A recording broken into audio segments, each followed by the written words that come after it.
Hi అండి, అందరికీ ఉగాది శుభాకాంక్షలు. వీడియో మాత్రం నిన్నటిదే, వాయిస్ మాత్రం ఇప్పుడే ఇస్తున్నాను. ఇప్పుడే పని అయింది. నిన్నంతా 10కి మిషన్ పైన కూర్చుంటే నైట్ 9 వరకు ఉన్నాను మిషన్ పైనే. అంటే వంట చేస్తూ ఇంట్లో పనులు చూసుకుంటూ 3 బ్లౌజులు, ఒక లాంగ్ ఫ్రాక్ స్టిచ్చింగ్ చేసి, ఫ్రాక్స్ ఎప్పుడో 3 మంత్స్ బ్యాక్ ఇచ్చినవి, బ్లౌజులు మాత్రం సడన్ గా మొన్న నైట్ ఇచ్చారు.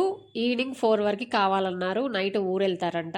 వేరే కొత్త కస్టమర్ అయితే కాదు అనే చెప్పేదాన్ని ఈ 2 ఫ్రాక్స్ కోసం. కానీ అది ఫ్రెండ్ వాళ్ళ మదర్వి, వాళ్ళు ఊరెళ్తున్నారు అని సడన్ గా ఇచ్చేసరికి సరే అని నేను ఒక 3 బ్లౌజెస్ స్టిచ్చింగ్ చేశాను. ఈ ఫ్రాక్స్ కూడా 3 మంత్స్ బ్యాక్ మా ఫ్రెండ్ తన శారీస్ ఒక 1-2 టైమ్స్ కట్టిన శారీసే పిల్లలకి ఫ్రాక్స్ కోసం అని ఇచ్చింది.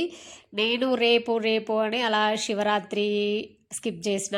ఇప్పుడు ఉగాది కూడా స్కిప్ చేయాలి, చేసే ఛాన్స్ ఉండేది కానీ ఇంకా నేనే అసలు నాకు లాస్ట్ టైమే కుట్టివ్వలేదు, ఈసారి కంపల్సరీ స్టిచ్చింగ్ చేసే ఇవ్వాలి అని ఫిక్స్ అయిపోయినా. నేను కుట్టిస్తానని బాగా అనుకుంది, నేను టైంకి అసలు కుట్టివ్వలేదు. నాకే అప్పుడే కొంచెం నేను ఎక్కువ ఫీల్ అయినా. ఇక ఈసారి కంపల్సరీ పిల్లలు ఈరోజు ఉగాది రోజు నేను కుట్టిన ఫ్రాక్స్ వేసుకోవాలని అనుకున్నాను.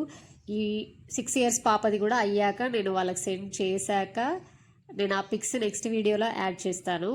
నాకు ఫస్ట్ టైం ట్రై చేశాను, ఈ మోడల్ బాగా వచ్చింది.